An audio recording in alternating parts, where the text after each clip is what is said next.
A 4-year-old street urchin abandoned by her father, but her millionaire boss saw everything and did something that shocked everyone. Comment and rate my story from 0 to 10. Your opinion is very important. And subscribe to my channel to support my work. I'm counting on your help.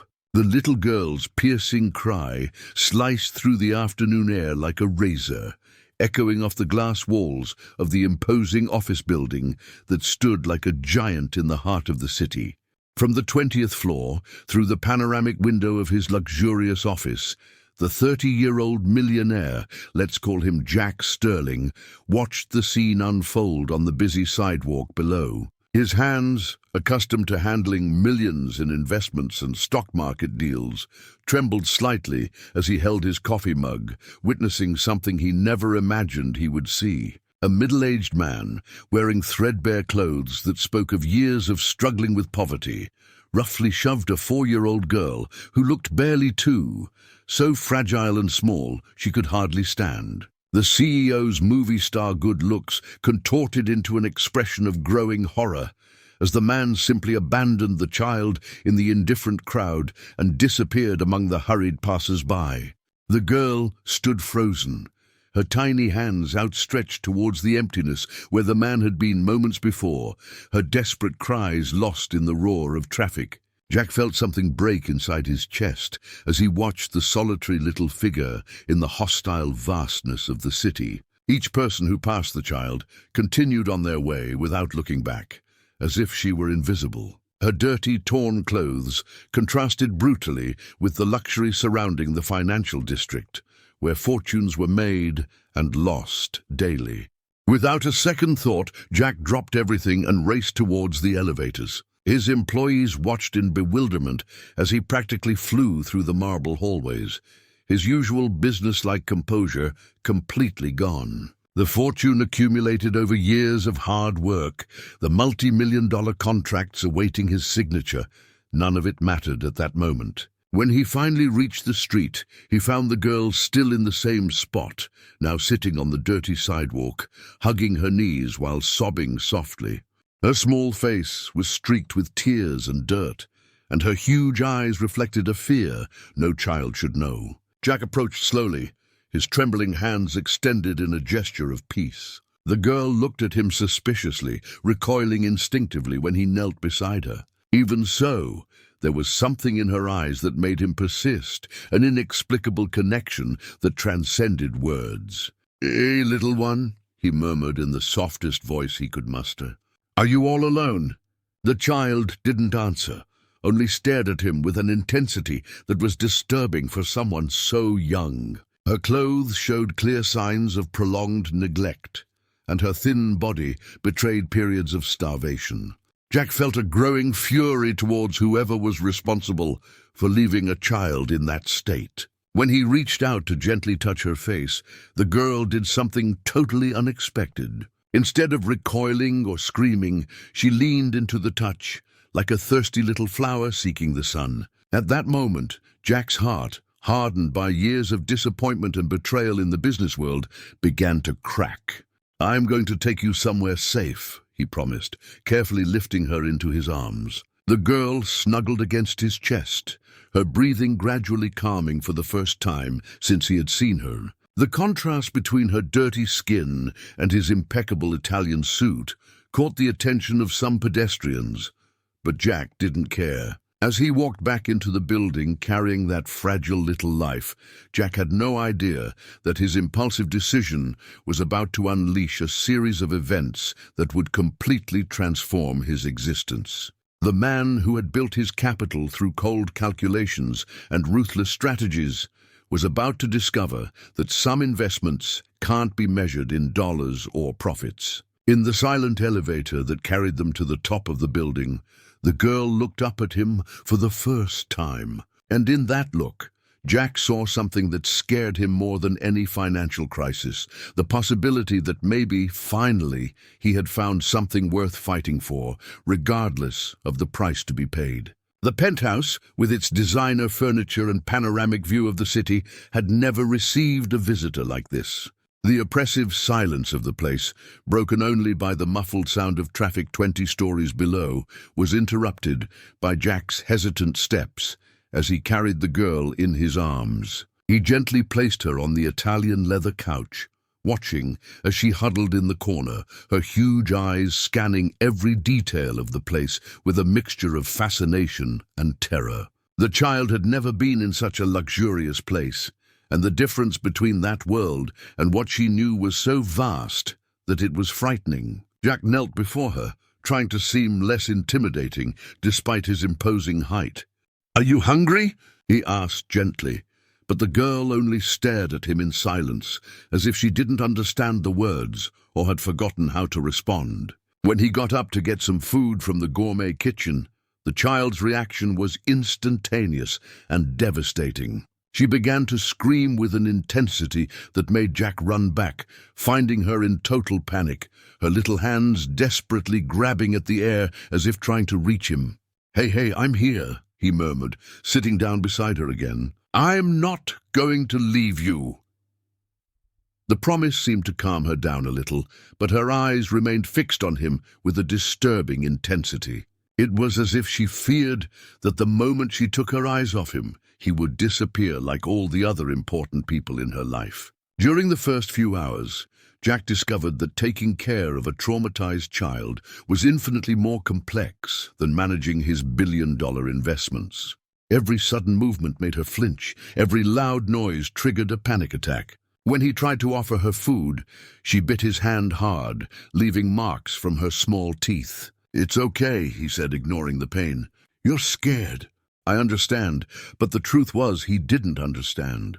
The man who dominated boardrooms and closed million-dollar deals couldn't decipher the fears of a 4-year-old girl. His experience with people was limited to the corporate world, where everything had a price and a logical explanation. As the night wore on, the challenges multiplied. The girl absolutely refused to take a bath, panicking when he approached her to the marble bathroom. His attempts to change her dirty clothes resulted in bites and scratches, forcing him to give up temporarily.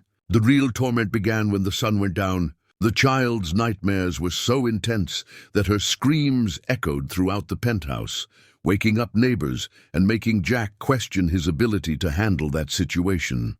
She would wake up in a panic, her eyes lost in terrors he couldn't comprehend or alleviate. During one of those nighttime crises, when the girl was screaming and thrashing as if fighting invisible ghosts, Jack did something he never imagined he would do. He lay down on the floor next to the couch where she was and began to hum softly a melody that he vaguely remembered hearing in his childhood. Surprisingly, the screams gradually subsided. The child turned to look at him, her tears still flowing, but her breathing slowly calming down. It was the first time she had shown any sign of peace since she arrived. "Do you like music?" he asked softly, continuing to hum. The girl didn't answer, but her eyes didn't leave his face, as if she were memorizing every feature. It was then that Jack realized something that terrified him. He was becoming attached to that child with an intensity that defied all his life experience. He, who had always kept an emotional distance from everyone around him, felt completely vulnerable before those innocent eyes that had seen too much horror. On the second day, a discovery shocked him deeply. When trying again to feed her, he noticed that the girl didn't know how to use utensils. She grabbed the food with her hands, eating desperately as if she feared it would be taken away from her at any moment. Her ribs were visible through her pale skin, evidence of long periods of starvation. Jack felt a growing fury against whoever was responsible for that situation. His fortune, accumulated through years of hard work and strategic investments, had never seemed so insignificant as at that moment, before the suffering of a child that couldn't be bought or solved with money. When he finally managed to make her smile for the first time, offering her a teddy bear he found in a luxury toy store, Jack felt something he hadn't experienced in years: genuine hope. Her shy smile was like a ray of sunshine breaking through dark clouds, illuminating corners of his heart that he had buried under layers of cynicism and distrust. But the happiness was short-lived. On the third day, when he was starting to believe that maybe he could help that child, the intercom rang insistently. On the other end was a middle-aged woman, introducing herself as a social worker and demanding explanations about the irregular situation of an abandoned minor. Jack looked at the girl, who was clinging desperately to the teddy bear, her eyes again full of terror. For the first time in his life, he would face a battle where his wealth and influence might not be enough to protect what mattered most. The strict social worker entered the penthouse with the authority of someone who carried decades of experience dealing with cases of child abandonment. Her critical eyes scanned the luxurious environment, from the expensive paintings on the walls to the polished marble floor, clearly disapproving of what she saw. "Mr. Sterling, do you understand the seriousness of this situation?" she questioned, her voice filled with distrust. A child can't simply be picked up from the street like a lost object. Jack felt the girl huddle even closer to him, her small hands gripping his shirt with desperate force. The child's eyes, which had finally begun to show signs of trust, were now again consumed by the terror he had fought so hard to dispel. She was completely alone, he explained, trying to remain calm. "I couldn't leave her on the street." The 50-year-old woman made notes on her clipboard, each word written seeming to seal the fate of the small family that was forming. "Protocol requires that she be taken to an appropriate institution until we can locate her legal guardians." "No!" The word exploded from Jack's lips with a vehemence that surprised him. "She's just starting to trust me. Separating her now would be cruel." The social worker raised an eyebrow, observing the interaction between the seemingly cold businessman and the traumatized child. It was evident that some kind of bond had formed, but her experience had taught her to be cautious of wealthy men who suddenly showed an interest in vulnerable children. "Do you have experience with childcare?" she asked dryly. "Any training, qualifications, or family?" The silence that followed was painful. Jack realized that all his financial successes, all his wealth built with smart investments and Bitcoin holdings, none of it mattered at that moment. He had no real qualifications to care for a child beyond the love that was growing in his heart. "I'm a fast learner," he murmured, aware of how inadequate his answer sounded. The social worker sighed, clearly preparing to remove the girl by force if necessary. It was then that something extraordinary happened. The child, who hadn't spoken a single word since arriving, whispered something so softly that it was almost inaudible. "Daddy," she murmured, snuggling even closer against Jack's chest. The impact of that single word was devastating. Jack felt tears burning his eyes, an emotion he hadn't experienced in years, threatening to overflow. The social worker stopped in the middle of her sentence, clearly touched by the scene. She spoke," Jack said, his voice choked with emotion. "It's the first word she's said since I found her." The woman observed the dynamic between them more closely. It was impossible to deny that the child had chosen that man as a figure of safety, something that didn't happen easily with such traumatized children. "Mr. Sterling, I need to be clear," she said, her voice slightly softer. "If you really want to help this girl, you'll have to go through a complex legal process. That includes investigations into your personal life, your financial and emotional ability to raise a child." Jack nodded vigorously. "Anything. I'll do whatever is necessary." "Furthermore," the social worker continued, "we need to try to locate her biological family. As much as she was abandoned, there may be relatives who have legal rights to her." The possibility of losing the girl to strangers who might mistreat her again made Jack's stomach churn. But he knew he had no choice but to trust the system. "There's one more thing," the woman said, consulting her notes. "Given the irregular nature of this situation, we will have to schedule periodic visits to monitor the child's well-being. Any sign of inadequacy will result in immediate removal." During the following weeks, Jack's life changed completely. His work schedule, previously flexible only for important meetings and multi-million-dollar transactions, now revolved around the needs of a 4-year-old girl. He hired a nanny specializing in traumatized children, but the girl absolutely refused to be left alone with her. The social worker's visits became a constant source of anxiety. With each inspection, Jack felt as if he were being judged, every aspect of his personal life dissected and evaluated. His penthouse, once a symbol of success, now needed to be adapted to the needs of a child, with sharp corners protected and valuable objects removed.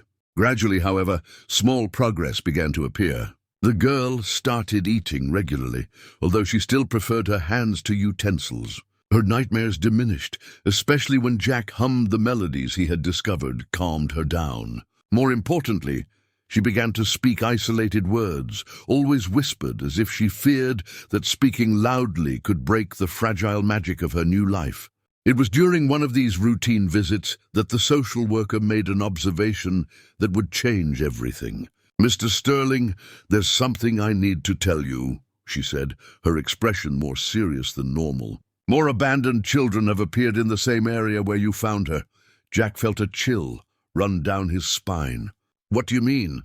"In the past 2 weeks, 3 different children have been found in the vicinity of your building. One of them is a boy who appears to be the same age as her." The revelation left him perplexed. Was it a coincidence? Or was there something more sinister happening in that area of the city? "What happened to those children?" he asked, although he feared the answer. "They were taken to temporary shelters. But the strange thing is that all of them, without exception, were found looking specifically at your building, as if they were waiting for something." That night, while the girl slept peacefully in his arms for the first time in weeks, Jack couldn't get that information out of his head. His fortune, built through years of analyzing market patterns and financial trends, had taught him to recognize when something wasn't mere coincidence. Looking out the window at the city lights below, he wondered what kind of force could be attracting abandoned children to that particular location. And more importantly, had his decision to save one girl somehow put other children in danger? The discovery of the other abandoned children haunted Jack's thoughts during the following days. Every time he looked out the window of his office, he imagined small lost figures wandering the streets, looking for something he couldn't understand. The coincidence seemed impossible, but his analytical mind, trained to detect patterns in complex financial markets, couldn't ignore the connection. It was during one of those mornings of reflection that his ambitious secretary, a calculating woman in her 40s with eyes as cold as diamonds, entered his office without knocking. Her artificial smile couldn't disguise the malicious curiosity that shone in her eyes. "Mr. Sterling, I've been receiving some interesting calls," she said, flipping through a folder with deliberately slow movements. "Journalists asking about your new family situation." Jack felt a knot form in his stomach. "What kind of questions?" "Oh, the usual," she replied with false innocence. "How a single businessman suddenly acquires a child. If there's some romantic story behind it. If this will affect your business." The implicit threat in her words was clear. The woman who for years had managed his agenda and controlled access to him was now using that information as a weapon. Jack realized that his decision to save the girl had created a vulnerability that unscrupulous people could exploit. "What do you want?" he asked directly, having no patience for games. Her smile widened, revealing ambitions that had remained hidden for years. "I want a promotion, vice presidency, and a substantial salary increase. In exchange, those calls might simply stop happening." Jack stood up slowly, his imposing height casting a shadow over the desk. For years, he had dealt with corporate blackmail and pressure from competitors, but he never imagined that the threat would come from within his own company. "You have 1 week to find another job," he said coldly. "If you try to harm my family in any way, you'll discover that my fortune wasn't built by being nice to those who betray me." The secretary's expression hardened, revealing a face she had kept hidden for years. "We'll see who has more to lose," she muttered before leaving, slamming the door shut. That afternoon, Jack arrived home early, finding the girl playing quietly on the living room floor with some toys he had bought. She looked up when she saw him, and for the first time, a genuine smile lit up her small face. "Daddy's home," she whispered, running to hug his legs. The word still moved him deeply. Each time she called him that, he felt as though a wounded part of his soul was being healed. He knelt down to be at her height, noticing how her eyes had regained some of the childish sparkle that abandonment had extinguished. "How was your day, sweetie?" he asked gently. "And nice came," she replied, referring to the social worker by the only name she could pronounce. "She brought a boy." Jack's heart stopped for a moment. "What boy?" "The sad boy, like I was sad before." It was then that he noticed a second child hiding behind the sofa. A boy who looked about 4 years old, just as thin and scared as the girl had been when he found her. His large, dark eyes watched the millionaire with a mixture of hope and terror. The social worker appeared from the kitchen, her expression revealing deep concern. "Mr. Sterling, we need to talk," she said gravely. They went to the private study, leaving the 2 children playing under the watchful eye of the nanny. The woman closed the door carefully before speaking. "This boy was found this morning standing exactly where you found her," the social worker explained. "When we asked him what he was doing there, he said he was looking for the man who saves children." Jack felt a chill run down his spine. "How did he know about me?" That's the disturbing part. Apparently, there are rumors circulating among the street kids. They're talking about a rich man who lives in the high-rise and takes in lost children. The revelation left him stunned. His impulsive act of saving one girl had created a kind of urban legend among the city's homeless. Abandoned children were converging on his building, hoping to be saved. "What does this mean?" he asked, although he already suspected the answer. "It means that you've inadvertently become a symbol of hope for desperate children, and that creates a huge problem." The social worker explained that the Child Protective Services system was overwhelmed, unable to cope with the sudden influx of abandoned children in the area. Worse still, there were signs that unscrupulous adults were taking advantage of the situation, deliberately abandoning children in the area. "Some of these children may be being used to attract attention, while other criminal activities are taking place nearby," she continued. "Your penthouse may be under surveillance." Jack thought about his ambitious secretary and the veiled threat she had made. His private life, which he had always kept carefully guarded, was now exposed and vulnerable. "What can I do?" he asked. "For now, this boy needs a temporary place to stay. All the shelters are full, and he specifically asked to stay where the happy girl was." Jack looked through the glass door into the living room, where the 2 children were now playing together. The girl was showing her toys to the boy, her transformation from a traumatized child to a natural protector being extraordinary to watch.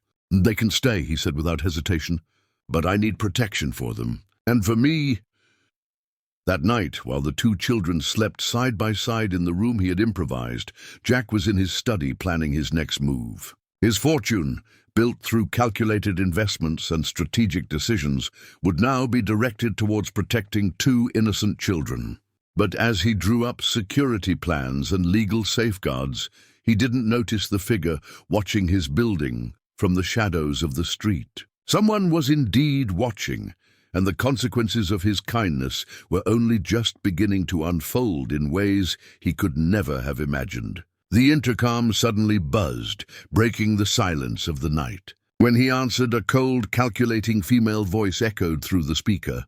"I thought you should know that tomorrow morning, several media vehicles will be parked in front of your building. It seems someone leaked an interesting story about the rich man who collects abandoned children." Dawn brought with it the chaos that the ambitious secretary had promised. From the early hours of the morning, television news vans and reporters' cars surrounded the office building, their antennas and cameras aimed like weapons at the penthouse windows. Jack watched the crowd grow through the closed curtains, feeling his stomach clench with each new vehicle that arrived.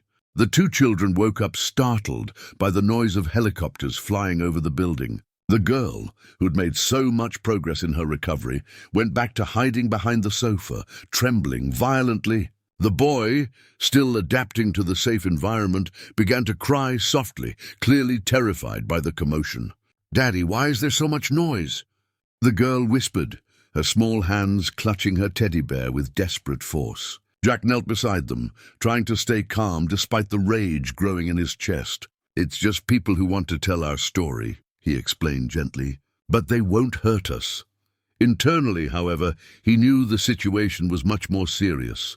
The media exposure not only threatened his privacy, but could drastically complicate the adoption process. Worse still, it put the children in a vulnerable position, turning them into a public spectacle. The phone began to ring incessantly. Journalists, TV producers, and even unknown people called, some offering money for exclusive interviews, others asking invasive questions about his personal life.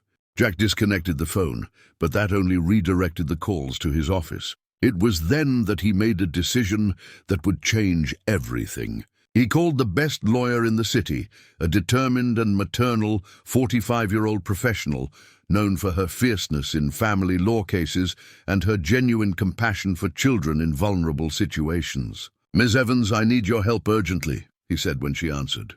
"I saw the news," she replied immediately. "I'm on my way." While waiting for the lawyer to arrive, Jack received a call that chilled his blood. It was from his partner, a man he had considered trustworthy for years, but whose voice now carried a coldness he had never noticed before.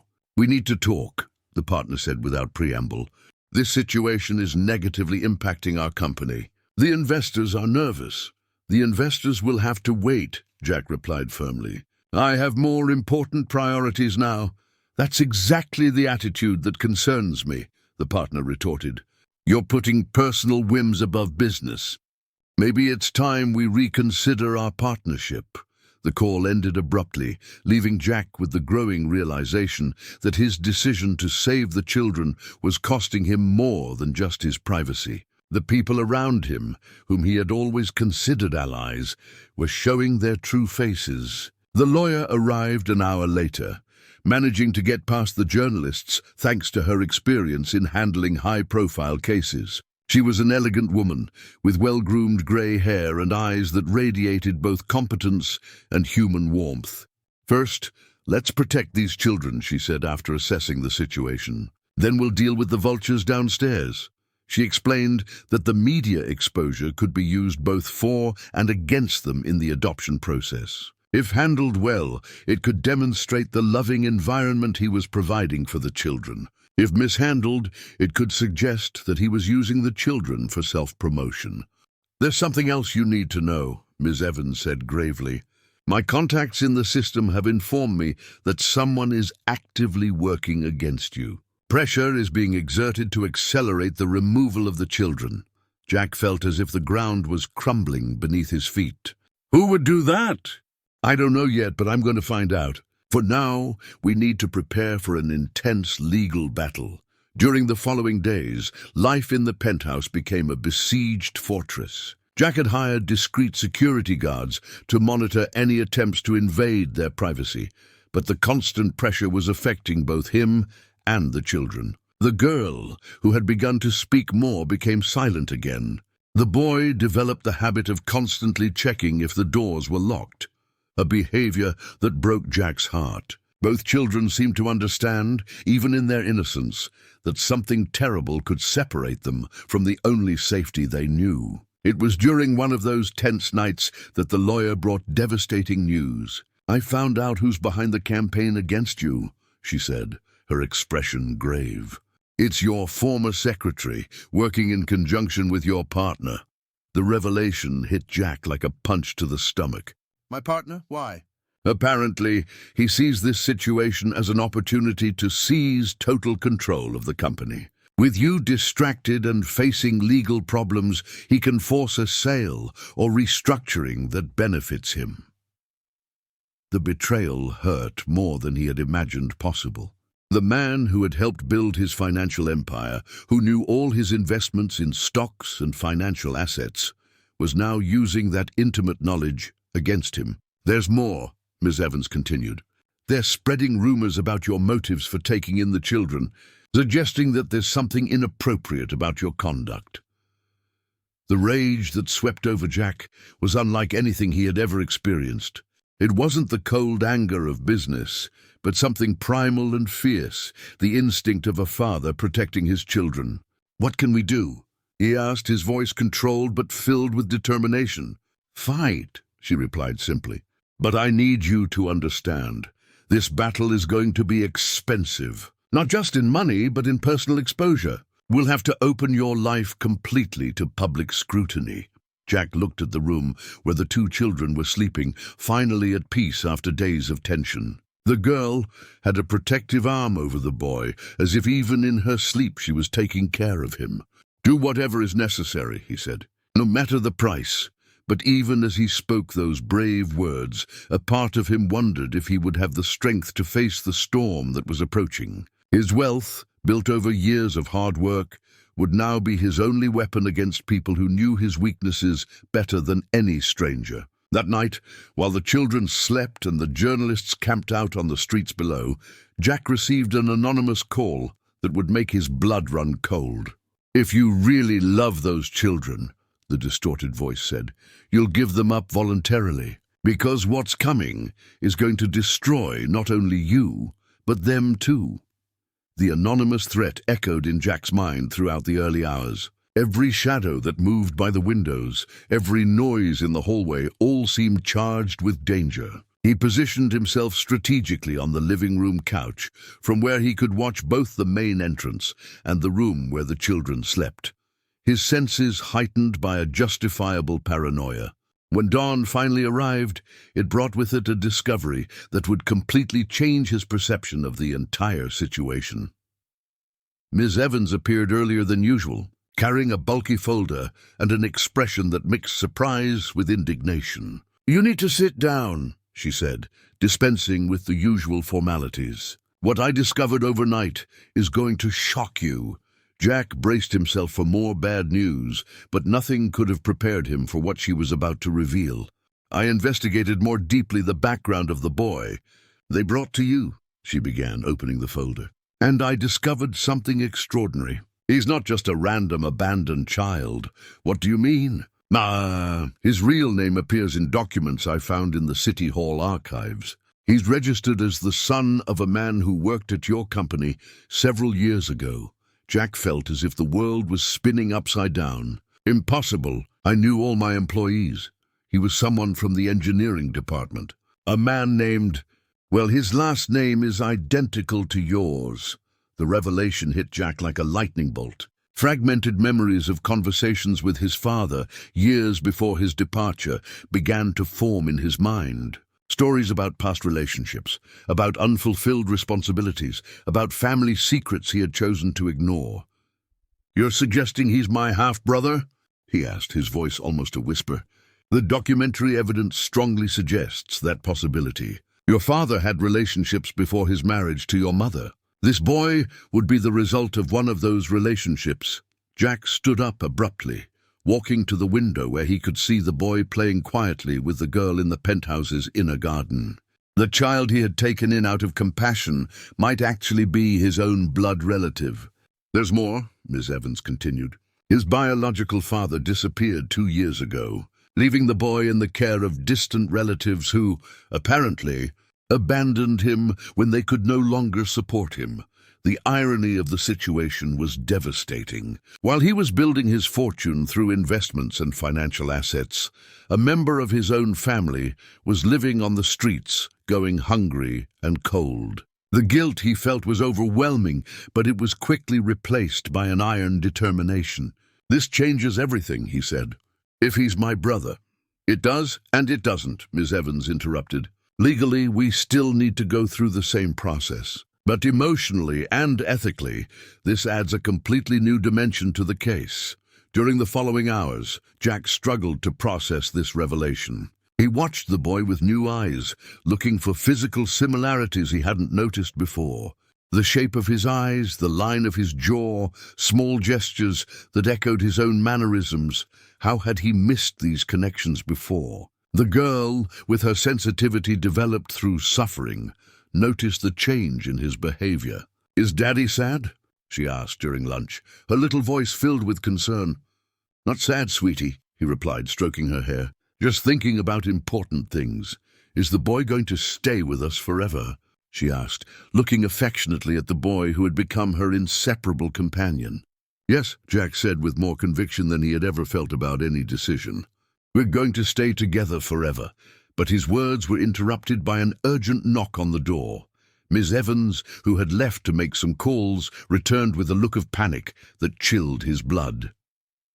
"They're coming," she announced bluntly. The social worker, accompanied by bailiffs. Someone got a court order to remove the children immediately. Jack's world crumbled at that moment. How? Based on what? Allegations that you're keeping the children in an unsuitable environment, using them for personal and publicity gain. The order was signed by a judge who, I've now discovered, has financial connections with your partner. The conspiracy was deeper and more corrupt than he had imagined. People he had trusted were using the legal system against him, manipulating child protection itself for their own purposes. "How long do we have?" he asked, already moving towards the children. "Minutes, maybe less." Jack knelt before the two children, his hands trembling as he held the little faces he had learned to love more than his own life. "Listen carefully," he said, struggling to keep his voice calm. "Some people are going to come here and maybe try to separate us for a while. But I want you to always remember, I'm going to fight for you. No matter what happens, I'll find a way to bring you back." The girl began to cry, her big eyes filling with terror. "I don't want to go away, Daddy." "I don't want you to go either," he replied, hugging them tightly. "But sometimes bad people do things we can't stop immediately. The important thing is that you never forget I love you, more than all the money in the world." The boy, who had remained quiet, finally spoke with a surprising clarity for his age. "Are you my real brother?" he asked, as if he somehow knew of the recent revelation. Jack looked into the child's eyes and saw not only the innocence of childhood, but also something familiar, something he recognized in himself. "Yes," he said simply. "We're real family." At that moment, the sound of the doorbell echoed through the penthouse, followed by authoritative voices in the hallway. The lawyer grabbed Jack's arm, her eyes reflecting the same pain he felt. "Don't resist physically," she murmured. "It'll only make things worse. Let me handle the legal aspect." The knocking on the door became more insistent, accompanied by official statements about court orders and removal of minors. Jack looked one last time at the two children who had changed his life, memorizing every detail of their faces, every tear that trickled down. "Remember," he whispered, "Daddy always comes back for you."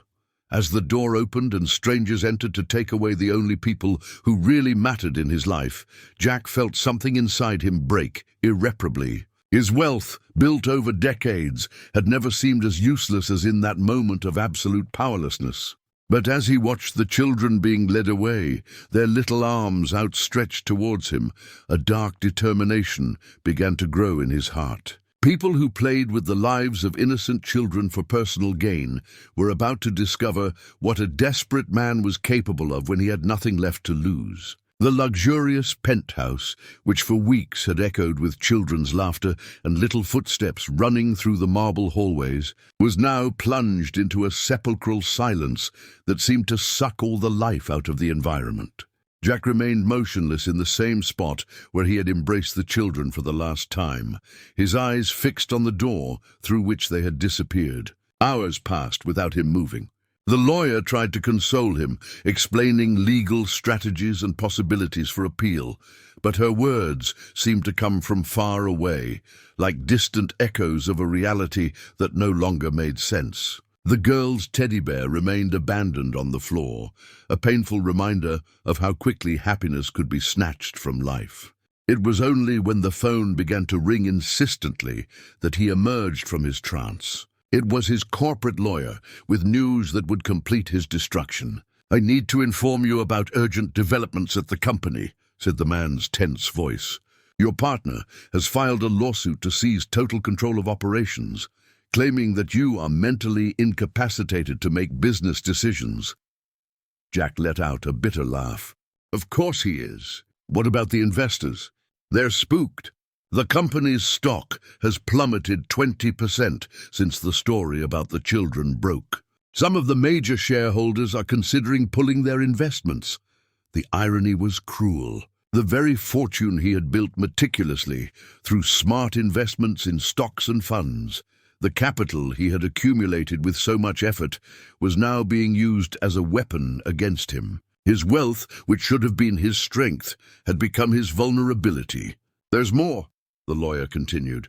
"We've discovered suspicious financial movements. Someone is buying company stock through third parties, clearly preparing for a hostile takeover."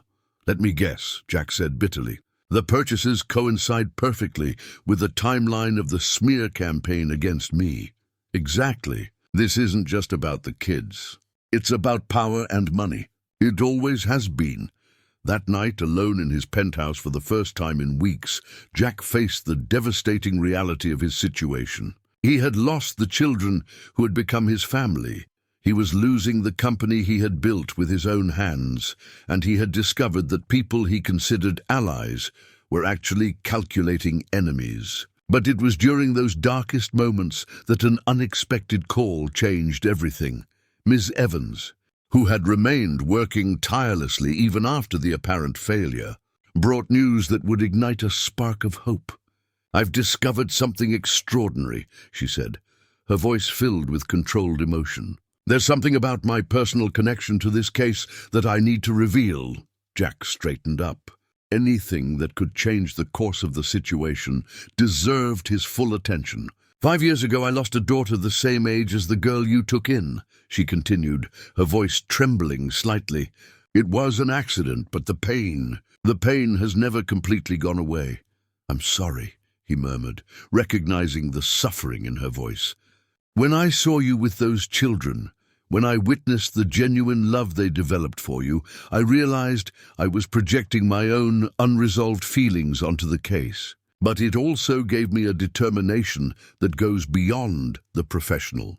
She explained that she had spent the entire night investigating every aspect of the conspiracy, using contacts she usually reserved for extreme cases. What she discovered painted an even more sinister picture than they had imagined. "Your former secretary isn't just blackmailing you for personal ambition," she revealed. "She's being paid by an organization that profits from the trafficking of corporate information. They identified you as a valuable target and orchestrated this entire situation. And my partner? He's just a greedy pawn. The real operation is much bigger. They use personal scandals to destroy influential executives, then acquire their companies for peanuts."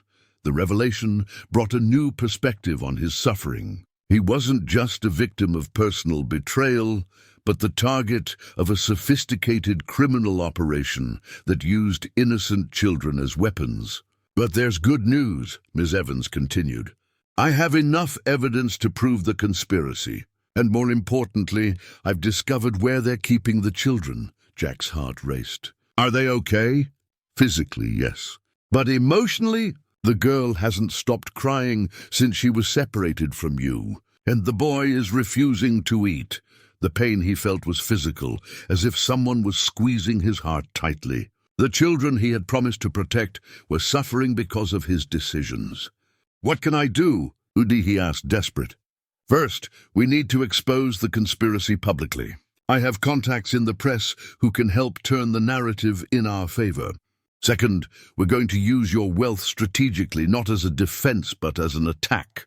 During the following hours, they developed a plan that would use all of Jack's resources. His Bitcoin holdings and other assets would be liquidated to finance a massive private investigation. His contacts in the financial world would be mobilized to track the suspicious money movements.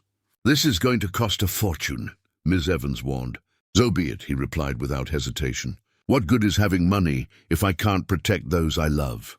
The plan was risky and expensive, but for the first time since the children were taken, Jack felt like he was regaining some control over the situation. His wealth, which had been used against him, would now be his most powerful weapon. While Ms. Evans coordinated the legal aspects of the operation, Jack did something he hadn't done in years. He called old contacts he had lost touch with after isolating himself in his corporate life. influential people who could help, ethical journalists who still existed, even competitors who respected his ethics in business. "I'm not asking for favors," he said in each call. "I'm offering a story that will expose corruption at the highest levels. And I'm willing to pay any price for justice." Slowly, a network of support began to form. People who had been touched by the children's story, who understood that something bigger was at stake than just corporate disputes. But it was during one of those calls that he received the most shocking information of all. An investigative journalist, intrigued by the complexity of the conspiracy, had discovered something that would completely change the game. "You're not going to believe what I found," the journalist said. "The man who abandoned the girl in front of your building. He wasn't who we thought he was. And the real story behind her abandonment is going to change everything." Jack braced himself for yet another revelation that would shake his convictions, unaware that he was about to discover the most surprising truth of all, a truth that would transform his understanding of all the suffering he had faced, and that would give new meaning to his fight to get the children back. The investigative journalist's revelation came with grainy photographs and documents that completely changed Jack's perception of the events that had transformed his life. The man he had seen abandon the girl on the sidewalk wasn't a cruel father or a neglectful caretaker, but someone executing an act of calculated desperation. "His name is Roberto Silva," the journalist explained via video call, showing a photo of the middle-aged man. "And he didn't abandon the girl out of cruelty. He was saving her." Jack leaned forward, each word absorbed with total intensity. Saving her from what? From a child exploitation ring run by distant relatives of the girl. Roberto discovered that they were using children for criminal activities, including petty theft and forced begging. When he realized they planned to use the girl the same way, he made a desperate decision. The photographs showed police documents, social worker reports, and even recordings of conversations that painted a terrifying picture. The girl Jack had saved was destined for a life of exploitation and systematic abuse. "But why did he choose my building specifically?" Jack asked, still trying to process the magnitude of the situation. "Because he researched you. Roberto worked as a security guard in office buildings for years and knew your reputation. He knew you were a man of integrity, that you treated your employees well and had the resources to protect a child." The irony was devastating. While Jack blamed himself for not noticing the suffering around him, a desperate man had risked everything to ensure that an innocent child found protection in his hands. "Where is he now?" Jack asked. "That's the most tragic part," the journalist replied. "Roberto was found beaten 3 days after the abandonment. He's hospitalized in serious condition in a public hospital. The same criminals who exploited the girl tried to make him reveal where she was." Jack felt a mixture of admiration and horror. An ordinary man had sacrificed his own safety to save a child, while people with power and resources conspired to destroy those who tried to do good. "There's more," the journalist continued. "The criminal network Roberto tried to combat has political connections. Some of the same judges and authorities who signed the orders against you received payments from this organization."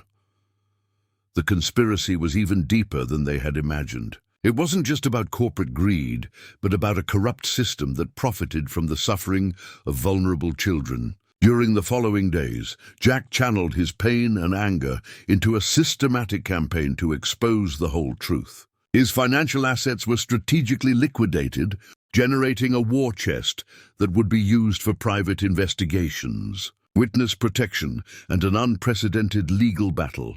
Miss Evans, energized by the discovery that they were fighting something much bigger than a personal dispute, mobilized a team of experts, private investigators, ethical hackers, independent journalists, all united by a common purpose of protecting innocent children. "We're going to use your wealth as a weapon of justice," she said during a strategic meeting. "Every euro, every dollar of your net worth will be directed towards destroying this network. But it was during one of those meetings that an unexpected figure appeared. The strict social worker, who had been forced to remove the children against her own instincts, arrived with information that would change the course of the entire operation. "I knew something was wrong," she confessed, clearly distressed. 30 years working in child protection have taught me to recognize when decisions are being made for the wrong reasons. She revealed that she had been pressured by superiors to accelerate the removal of the children, ignoring all standard protocols. Worse still, she had discovered that the children were not being kept in adequate facilities, but in an overcrowded shelter with a history of neglect.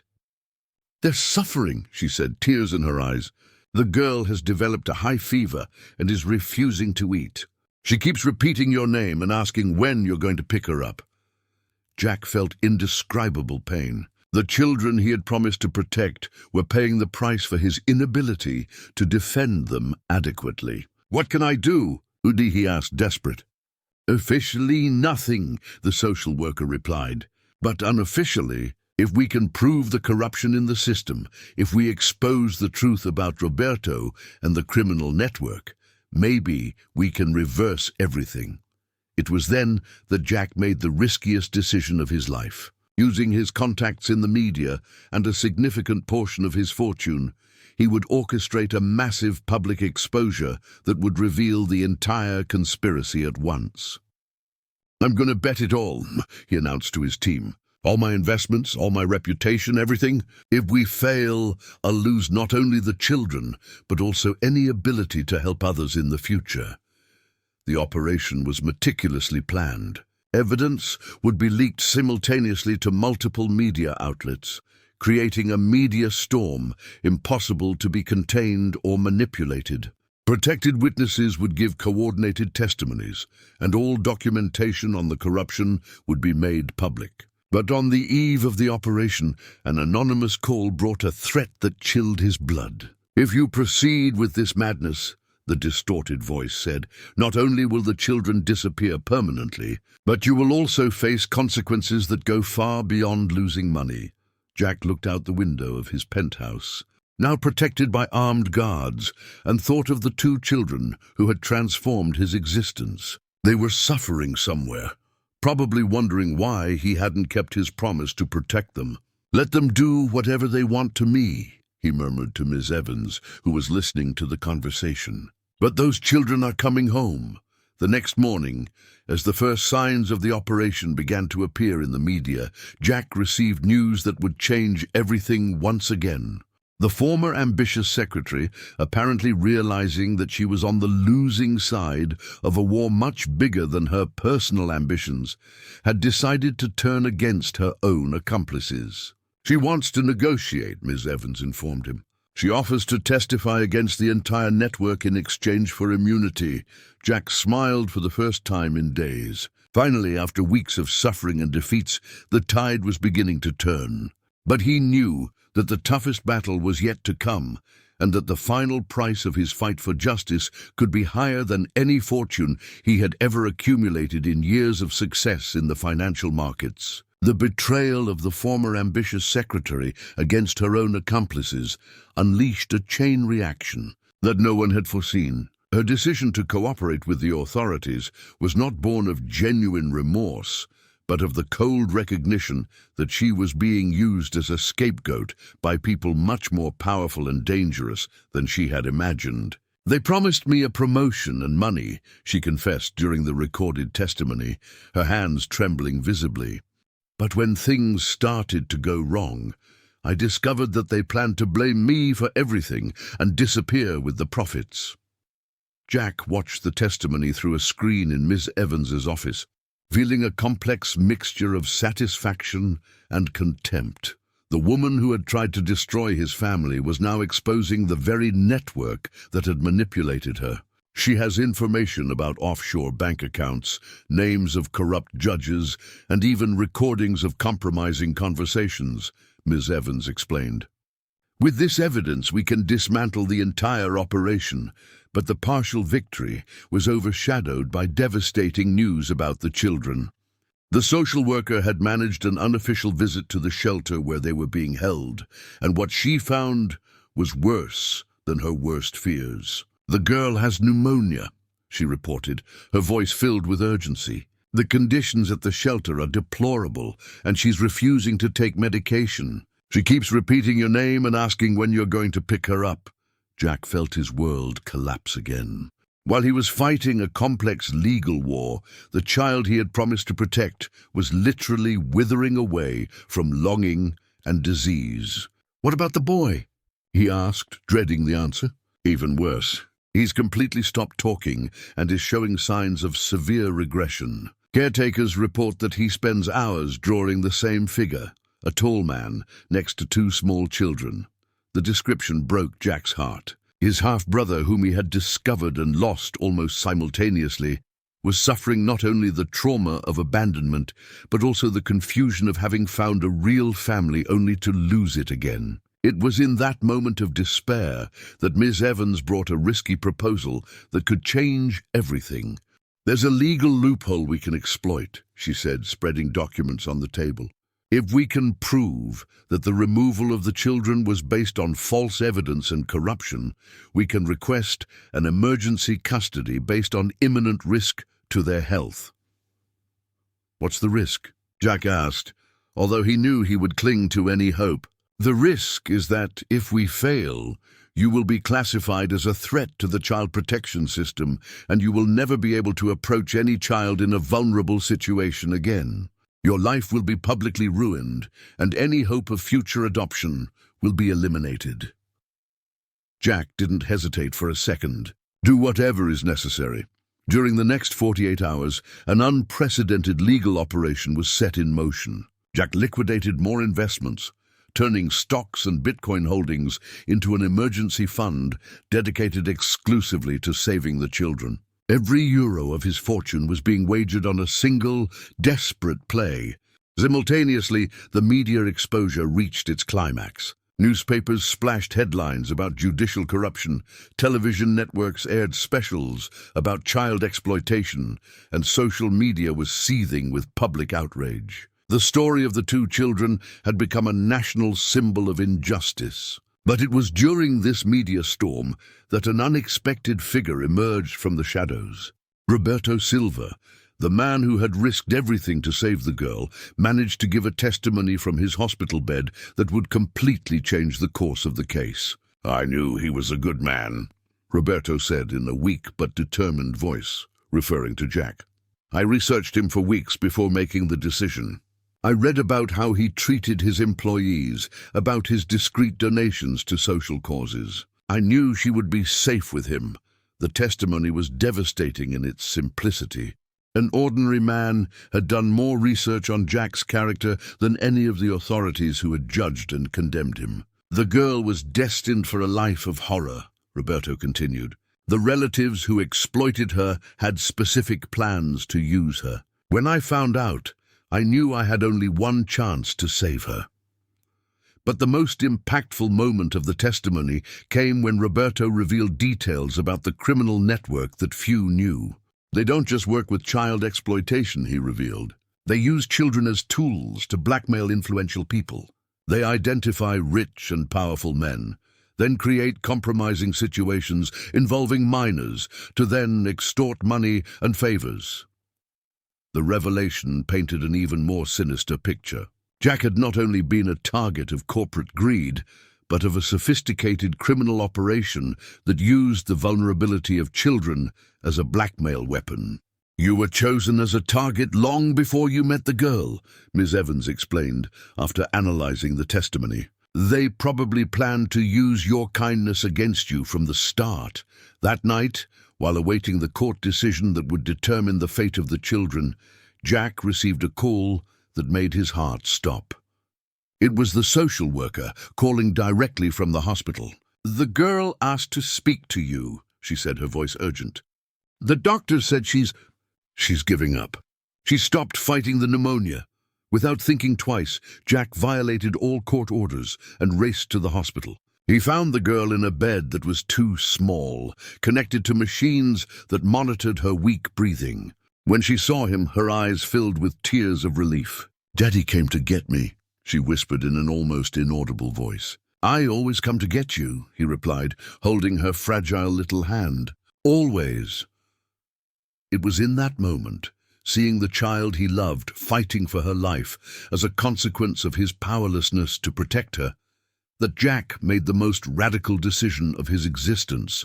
He would no longer wait for court decisions or bureaucratic processes. "Prepare the international adoption papers," he said to Miss Evans over the phone. "We're leaving the country with them, legally or not."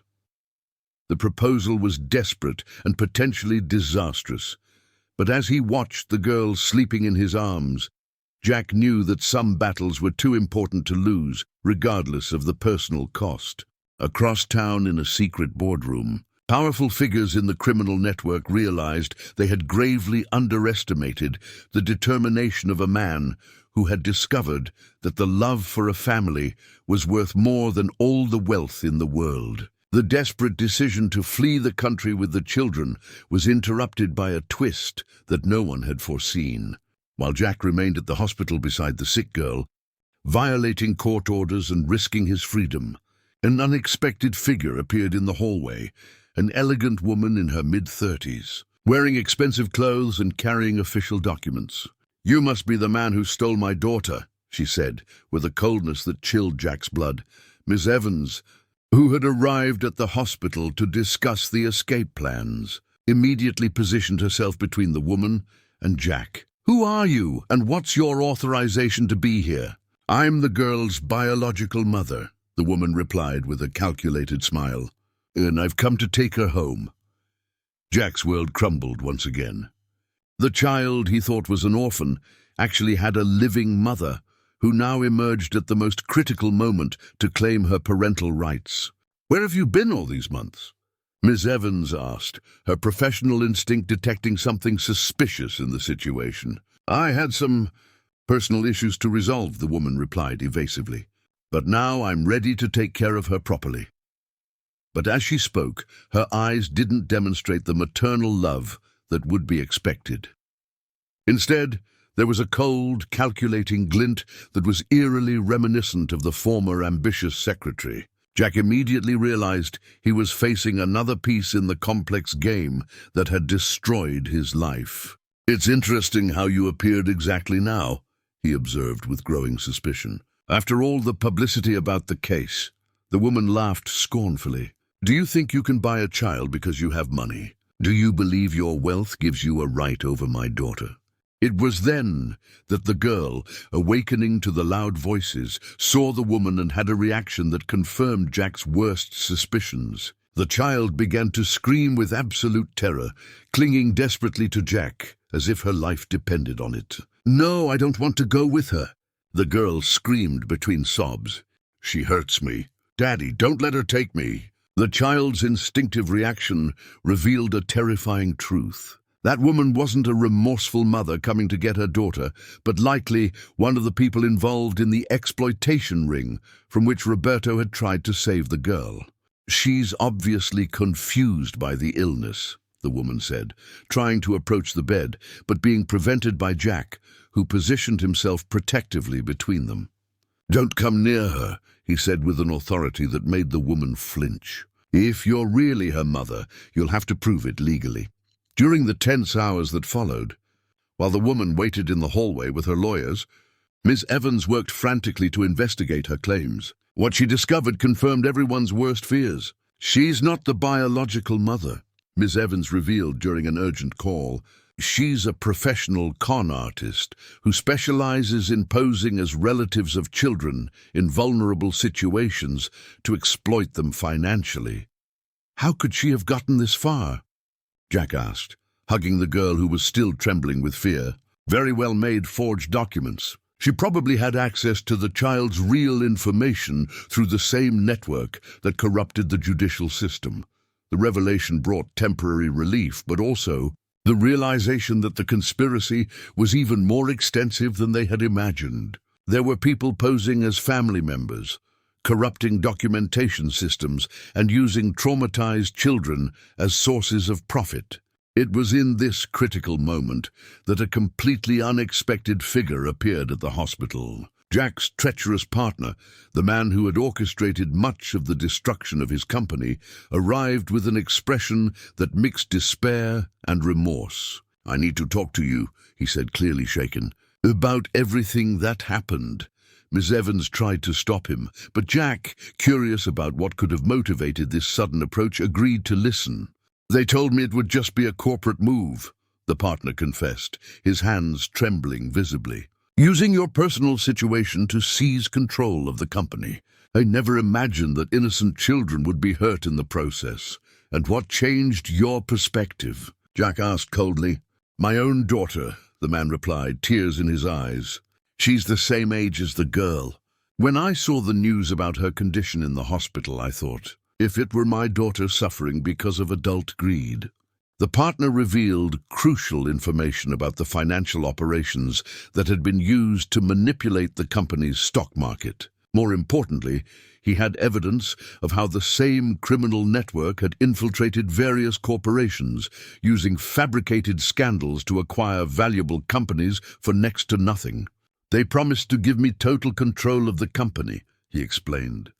"But I found out that the plan was to use me temporarily and then discard me, just like they did with your secretary."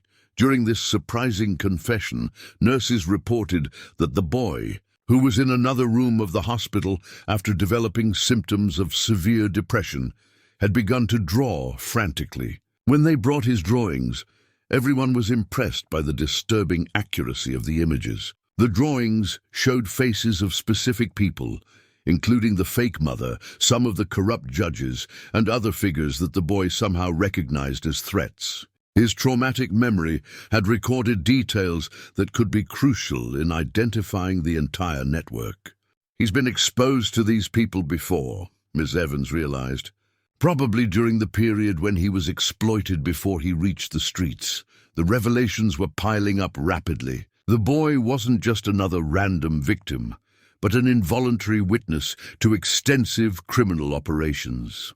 His presence in the same area where the girl was abandoned hadn't been a coincidence, but the result of the same criminal network. As they processed this devastating information, Jack made a decision that surprised everyone. Instead of fleeing the country as he had planned, he would use all his remaining wealth to set up the largest private counter-espionage operation ever seen. "I'm going to destroy this network completely," he announced, with a cold determination that impressed even the experienced lawyer.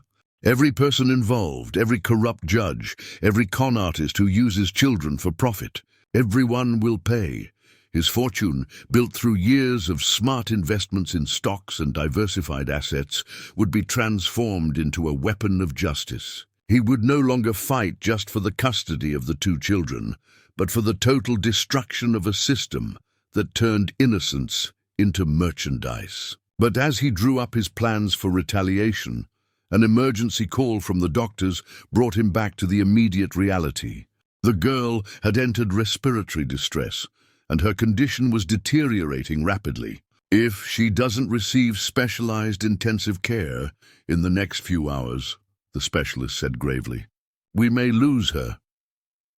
The race against time to save the girl's life turned the hospital into a battlefield between medicine and bureaucracy. Jack watched helplessly as doctors debated treatments that could save her, but which required authorizations that he legally couldn't give. The cruel irony of the situation tormented him.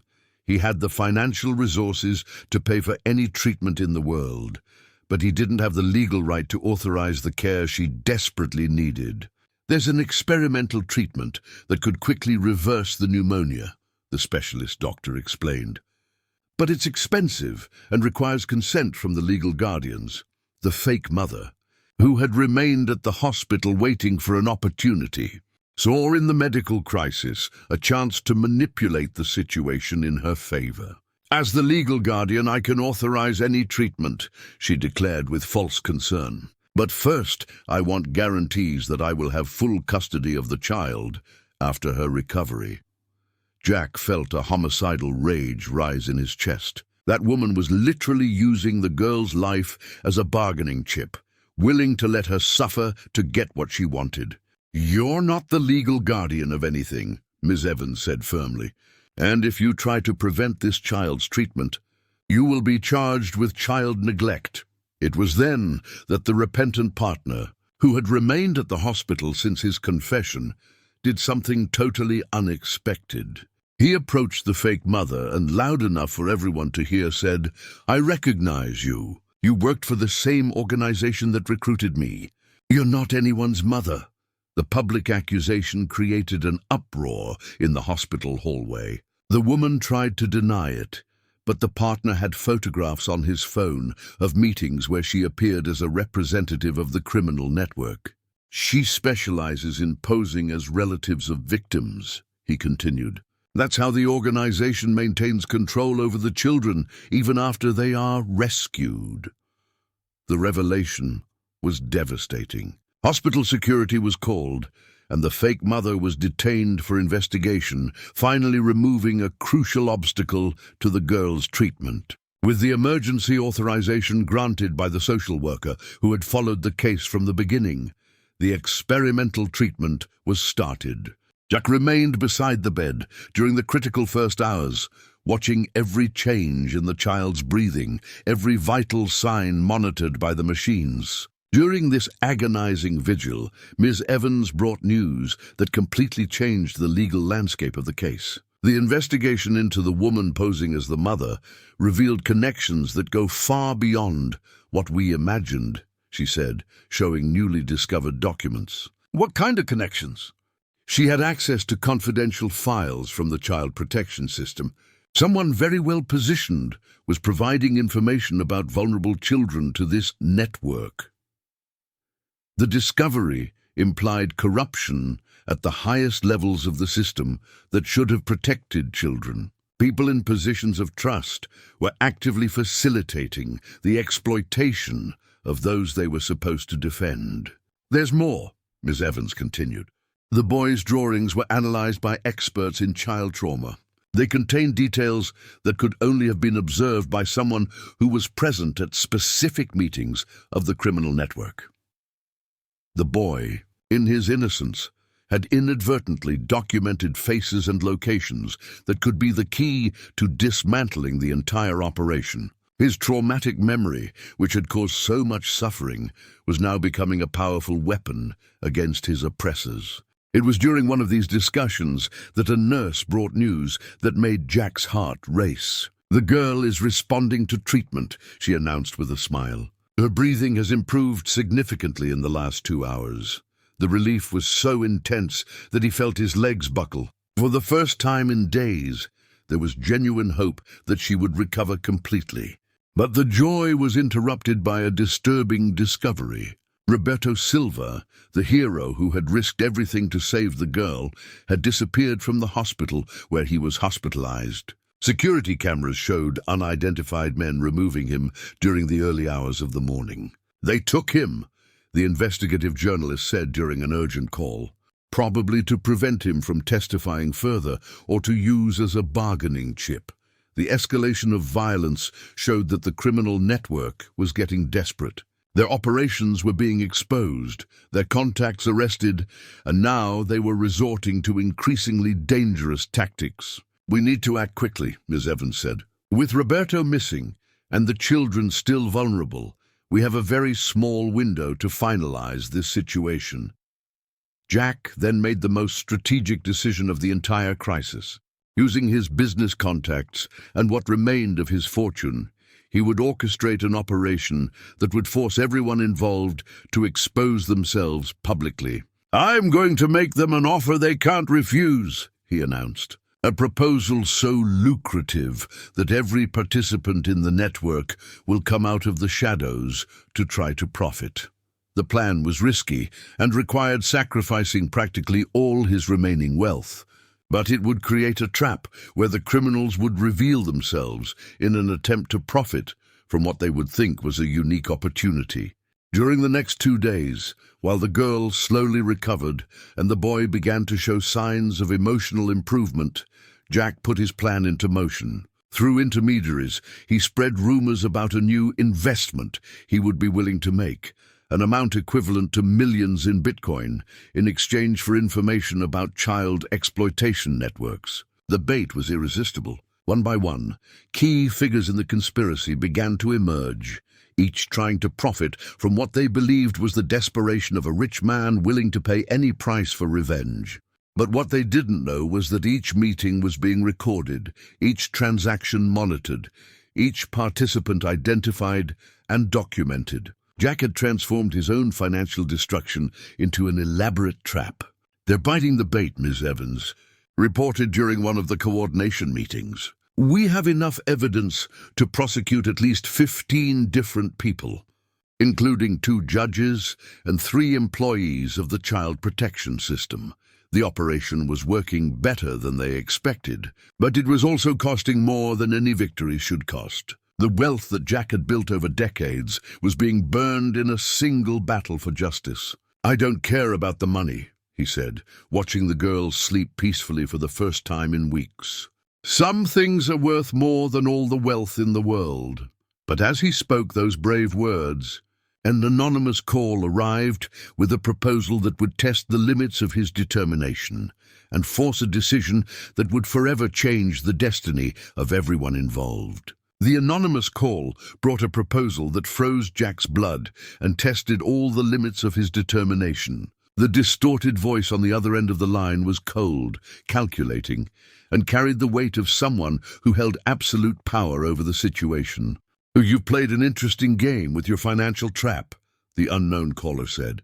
"You've managed to identify several of our minor collaborators. But now it's time to negotiate with who really commands this operation." Jack signaled Miss Evans to begin recording the conversation, all his senses alert to capture every nuance of the threat that was being presented. "We have Roberto Silva," the voice continued, "the man you so admire for having saved the girl. He's alive, but his condition depends entirely on your next decisions." "What do you want?" Jack asked, struggling to keep his voice steady. "We want you to give up, publicly, admit that it was a mistake to try to raise the children, return them to the system, and withdraw all the accusations you've made against our associates." The proposal was devastating in its cruel simplicity. In exchange for Roberto's life, he should abandon the children he had learned to love as daughters, knowing that they would be returned to the same corrupt system that had failed them from the beginning. "And if I refuse, Roberto Silva disappears permanently. The children suffer accidents in the hospital, and you discover that not all the wealth in the world can protect those you love when you face people who truly understand how power works." The call ended abruptly, leaving Jack at an impossible crossroads. For the first time since the whole crisis had begun, he felt truly powerless. His fortune, his connections, his determination, none of it mattered when he faced people willing to use innocent lives as a bargaining chip. During the hours that followed, he remained at the hospital beside the children, watching how the girl continued to improve and how the boy gradually returned to trusting the adults around him. Each shy smile, each whispered word, each gesture of affection between the 2 adoptive siblings was a painful reminder of what was at stake. "They're recovering well," the head nurse observed during one of the routine medical visits, "but they're still very fragile emotionally. Any drastic change in their environment could cause severe regression." The medical warning only intensified Jack's anguish. Returning the children to the system would not only be a betrayal of the promise he had made to protect them, but potentially a fatal blow to their emotional recovery. It was during one of those tormented vigils that Ms. Evans brought a discovery that would completely change his perspective on the entire situation. She arrived accompanied by an older, distinguished man who introduced himself as a federal prosecutor specializing in organized crime. "Your personal situation has inadvertently exposed one of the largest corruption and child exploitation networks we've ever investigated," the prosecutor explained. "What started as an irregular adoption case has revealed tentacles that stretch across multiple states and involve hundreds of victims." Jack straightened up, realizing that his personal struggle had become something much larger than he had imagined. What does this mean for the children? It means that they are key witnesses in a federal case. Roberto Silva too. All of you are now under official federal protection. The revelation brought immense relief, but also the realization that the danger was far from over. What about the threat against Roberto? We're already working on it. We have teams looking for him and his calls are being traced. But I need to be honest, people with this level of organization and resources are extremely dangerous. During the following days, life at the hospital became a discreet military operation. Federal agents disguised as nurses and doctors mounted constant surveillance, while experts in witness protection evaluated the best ways to keep everyone involved safe. It was during one of those evaluations that the boy did something extraordinary. He approached the table where photographs of suspects were spread out, and with the precision of someone much older, began to identify faces he recognized. "That man gave me food once," he said, pointing to a photograph. "But then he locked me in a dark room. And that woman," he continued, identifying another photo, "she was always angry. She shouted at the other children." Each identification was a crucial piece of the puzzle that the federal investigators were putting together. The boy, without realizing it, was providing evidence that could take down an entire organization. "He has an extraordinary memory for faces," observed the child trauma specialist who was monitoring the process.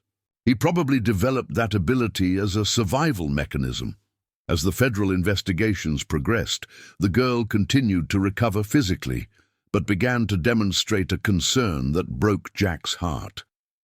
"Daddy, why are there so many different people taking care of us?" she asked during one of the visits. "They're good people who are helping us stay safe," he explained, trying to keep the explanation simple. "But we're going to stay together, right? You, me, and my brother?" The innocent question hit Jack like a punch to the gut. He still didn't have a definitive answer to offer, still struggled against a system that seemed determined to separate them. "I'm going to fight for that with all my strength," he promised, knowing it was the only honest thing he could say. It was then that Ms. Evans arrived with news that would change everything once again. "They found Roberto," she announced, her expression mixing relief and concern. "He's alive but injured, and he brought information that's going to blow this entire investigation wide open."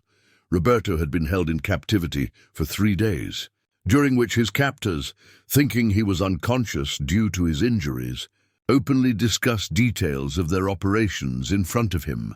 What he heard revealed the true extent of the conspiracy. "It's not just about child exploitation," he reported during his testimony at the hospital. "It's a blackmail scheme that involves politicians, judges, businessmen. They create compromising situations involving children to then extort influential people." The revelation painted an even more sinister picture. Jack hadn't just been a random target, but carefully selected as part of a larger operation designed to control people with power and resources. "They had a complete dossier on you," Roberto continued. "They knew about your investments, your Bitcoin holdings, even personal details that should have been confidential." But the most shocking revelation was yet to come. Roberto had discovered that the operation was scheduled to expand, using the children's case as a model to replicate the scheme in other cities. "Hundreds of children are at risk," he said, his eyes reflecting the horror of what he had discovered. "You're not just fighting for your family. You're fighting for all the families that can still be saved."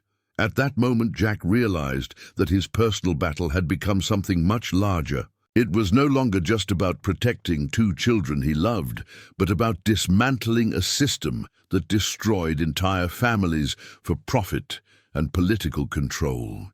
The magnitude of Roberto's revelation about the extent of the criminal network transformed the hospital into a besieged fortress. Federal agents intensified security, while prosecutors from multiple states arrived to coordinate what had become the largest anti-child exploitation operation in the country's history.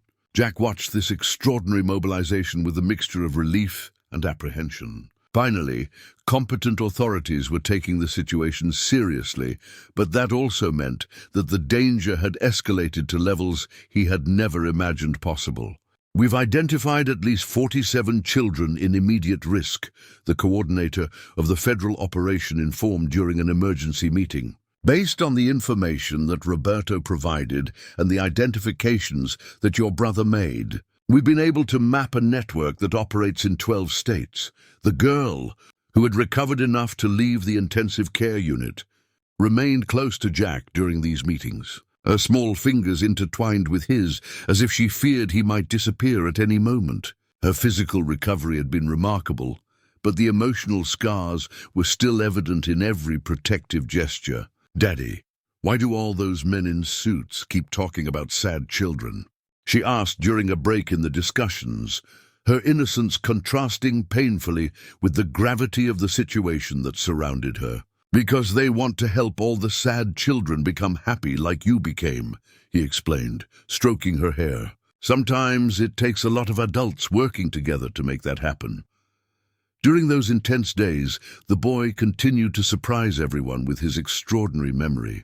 Each session with the investigators revealed new details that helped build the federal case.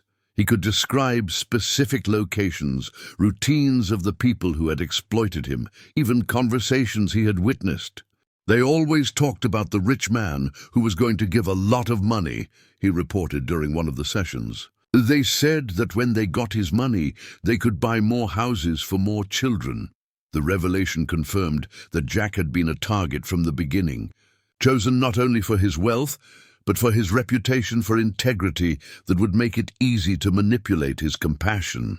It was during one of those investigations that an unexpected discovery completely changed the course of everything. Ms. Evans arrived at the hospital with an expression that mixed disbelief and renewed hope.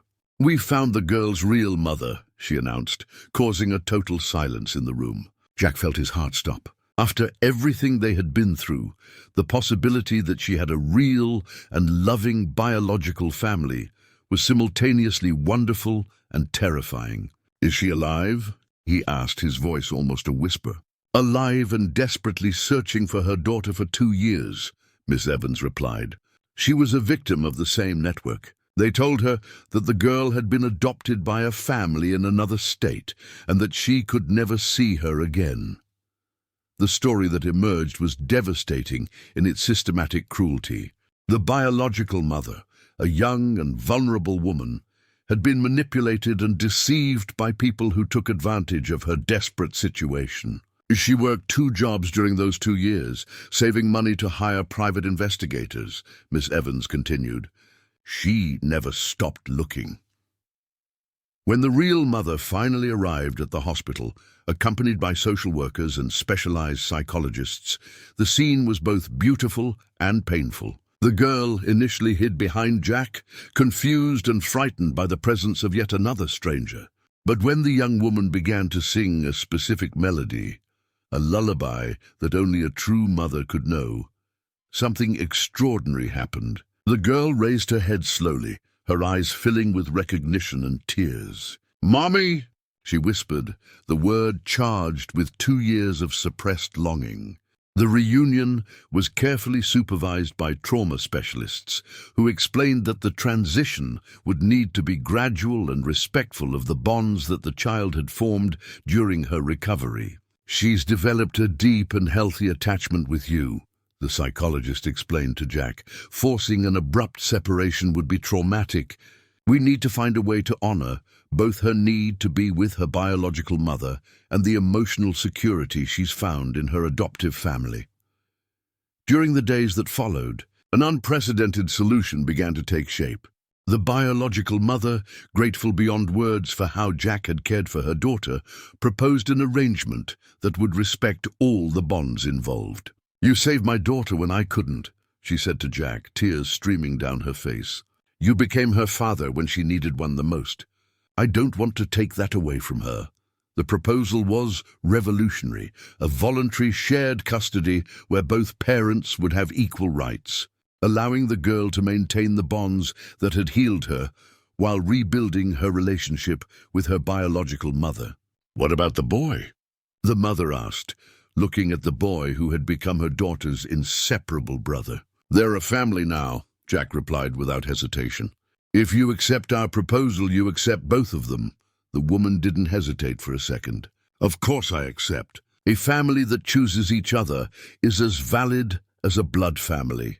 While these family negotiations unfolded, the federal operation against the criminal network reached its climax. Simultaneous arrests were being coordinated in 12 states based on the evidence collected through the children's case. "We're going to completely dismantle this organization," the federal coordinator guaranteed. "And we're going to use your case as a model to prevent something like this from ever happening again." But in the middle of this storm of legal and investigative activity, Jack received a call that would test his determination one last time. It was his former ambitious secretary, calling from the prison where she awaited trial. "You won," she said with palpable bitterness. "You managed to destroy everything we built. But I want you to know, there are other networks, other children, other families that will be destroyed. You may have saved these 2 children, but you can't save everyone." "No," Jack replied calmly, "but I can try. And now I have the federal resources and a family that motivates me to never stop trying." The call ended with the sound of her hanging up violently, but for the first time in months, Jack felt truly at peace. He had paid a high price. Almost all of his fortune had been consumed in the fight, but he had gained something infinitely more valuable. That night, as he watched the girl sleep between him and her biological mother, with the boy in a nearby bed, Jack realized that his journey was finally coming to an end. But there was still one last revelation waiting for him, a discovery that would give final meaning to all the suffering they had faced. 6 months later, Jack watched from the window of his new home, smaller than the luxurious penthouse, but infinitely more welcoming, as 2 children played in the garden under the golden afternoon sun. The girl, now completely recovered and radiant with health, patiently taught the boy how to plant sunflower seeds that he had chosen especially. The transformation of everyone involved had been extraordinary. The girl's biological mother, who now lived in a neighboring house that Jack had bought with the last resources of his wealth, had become not only an ally, but a true friend. The shared custody arrangement worked perfectly, allowing the girl to have 2 homes filled with love. "Daddy, look how the flowers are growing," she shouted from the garden, running to show the small shoots that were beginning to emerge from the earth. Jack smiled, remembering how that same child had come to him, scared, wounded, unable to speak. Now she was a happy chatterbox who filled the house with laughter and had become the perfect older sister to the boy who had officially become her adoptive brother. During those months, the federal operation had resulted in more than 100 arrests and the rescue of 43 children. The criminal network that had tormented so many families was completely dismantled, with its leaders receiving life sentences. Roberto Silva, fully recovered from his injuries, had become a national symbol of civilian heroism. His courageous decision to save the girl inspired legislative changes that strengthened child protection systems across the country. "You made a difference," he said during a recent visit. "One child at a time, but a difference that changed everything." Jack, who had lost almost all of his fortune in the legal battle, discovered that relative poverty did not diminish his happiness. He had enough to support his unconventional family, and that was more than enough. It was during one of those quiet afternoons that Ms. Evans arrived with an envelope that would change his outlook on the future once again. "There's something you need to know about the final investigation," she said, sitting down in the simple but cozy living room that had replaced the marble luxury of before. "We discovered where all the money you spent on fighting the criminal network really came from," she continued, opening the envelope carefully. Jack frowned, confused. "I don't understand." "I used my own resources, my investments in stocks, my holdings. Yes, but there's something you didn't know. Your company, even after all the attempts at sabotage, continued to generate enormous profits. Your partner, after the confession, worked tirelessly to rebuild everything he had helped destroy. She showed documents that revealed a surprising truth. During the months when he had focused exclusively on saving the children, completely ignoring business, his company had increased in value exponentially. The media exposure, instead of destroying your reputation, created an image of moral integrity that attracted ethical investors from around the world. Ms. Evans explained, "Your fight for the children became a symbol of genuine corporate values." The documents showed numbers that seemed unreal, multi-million-dollar contracts with companies that wanted to be associated with his image, Bitcoin investments that had multiplied during the crisis, holdings that had yielded fortunes while he focused on more important matters. "You're richer now than you ever were," Ms. Evans said with a smile. "Ironically, losing everything to save 2 children resulted in gaining much more than you ever had. But the most extraordinary revelation was yet to come." "There's more," she continued, producing another set of documents. "The federal investigation discovered that your father had left specific instructions in his will about orphaned children of the family." Jack leaned forward, intrigued. His father had passed away years before, and he thought he knew all the details of his inheritance. "Apparently your father knew about the existence of the boy. He was really your half-brother, the son of a previous relationship. Your father left instructions that, if the child was ever found in need, an entire family foundation would be activated to take care of him." The revelation painted a completely new picture of the events that had transformed his life. It hadn't been just coincidence or destiny, but the fulfillment of a paternal wish that he had never known. "The foundation has enough resources to care for hundreds of orphaned children," Ms. Evans explained. "And you, as the sole surviving heir and guardian of the boy, are now responsible for managing it." At that moment, watching the children play in the garden, the girl teaching the boy with the patience of an older sister, both radiant with happiness and security, Jack understood the magnitude of what had happened. His impulsive decision to save an abandoned child had unleashed a series of events that not only saved 2 precious lives, but also exposed and destroyed a system of exploitation that threatened hundreds of other children. "So I can help other families?" he asked, his voice filled with emotion. "You can help as many as you want. You have the resources, the experience, the credibility, and most importantly, you have a heart that understands what really matters." That night, during the family dinner, he, the 2 children, and the girl's biological mother, who had become an integral part of their lives, they talked about plans for the future. "Daddy, if we help other sad children, will they become happy like us?" the girl asked, always thinking of others. "Some will, my dear. And even if we can't help everyone, each child we manage to save makes the world a little better." The boy, who had become more talkative and confident, added his own perspective, "Like the good man who brought me here when I was scared." "Exactly like Roberto," Jack agreed. "Sometimes one brave person can change everything."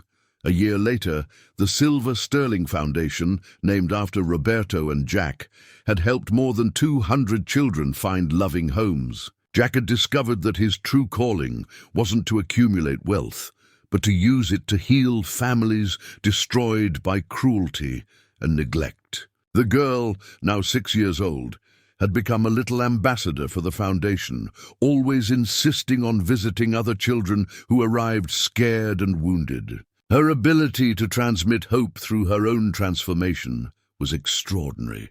The boy, officially adopted and carrying the family name with pride, had developed a special talent for drawing. His works, which previously portrayed only fear and suffering, now showed happy families, colorful houses, and children playing under blue skies. On an especially meaningful afternoon, exactly 2 years after he had seen the girl being abandoned on the sidewalk in front of his building, Jack received a call that would definitively close the circle of his journey. It was from a desperate mother, telling about her son who had disappeared. She had heard about the foundation through news and begged for help. "Of course we'll help her," he said without hesitation. "Come tomorrow morning." We're going to find your son." As he hung up the phone, Jack looked out the window and saw his 2 children running through the garden, chasing butterflies and giggling with pure joy. They had grown, healed, and become living symbols that love can overcome any trauma. His journey had begun with an impulsive act of compassion and evolved into a life mission dedicated to protecting the most vulnerable. He had lost a fortune but gained a family. He had faced corruption and won. He had proven that sometimes a single person determined to do what is right can change not only individual lives but entire systems. And as the sun set over his new life, Jack knew with absolute certainty that every dollar, every moment of suffering, every battle fought had been worth it for the smiles of the children who played in his garden and for the hope of all the others who could still be saved.